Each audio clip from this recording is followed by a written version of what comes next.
Charles faces major legal barriers if he tries to evict Prince Andrew and Sarah Ferguson from Royal Lodge, Windsor, despite growing public calls for his removal.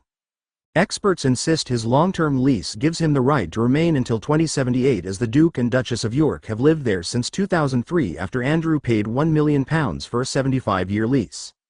It covers the 30-room mansion and its extensive 96-acre grounds inside Windsor Great Park, and according to property lawyer Mike Handsome, partner at BLB Solicitors, any eviction effort would likely fail.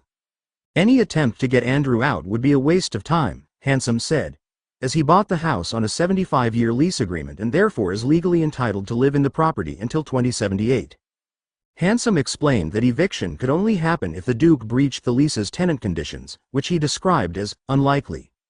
His statement reinforces that the Duke's position is legally sound, even as pressure from the public mounts. Former government minister Robert Jenrick recently added to the chorus of disapproval, claiming the British public are sick of Andrew's continued residence in such a grand home. Andrew's legal protection, yet Handsome emphasized that the monarch's authority cannot override the law. The binding lease agreement, he said, guarantees Andrew's tenancy unless he willingly agrees to leave. This situation highlights how royal influence is limited when confronted with a strong contractual framework in modern property law. Property expert Henry Sherwood also believes Andrew's position is almost unassailable in a blow to his family's bid to try to distance themselves from his scandals.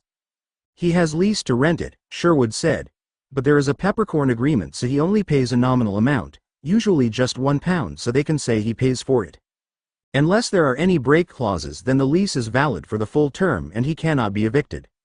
He added that the only potential alternative might be an ancient by law, etc., saying only available to royalty, though he admitted such measures would be difficult to enforce in today's courts. Prince William looks to get rid of Andrew. Meanwhile, reports suggest growing tension between Andrew and Prince William, who is said to be increasingly influential within the royal family. Royal biographer Tina Brown claimed that William can't abide Andrew and wants him to disappear. Brown, a former Tatler and Vanity Fair editor and close friend of Princess Diana, believes Andrew's presence near Windsor disrupts family harmony. She says it could interfere with the future Prince and Princess of Wales's move into their new home, Forest Lodge, just 4 miles away, and Brown also described the personal and public difficulties the royals face.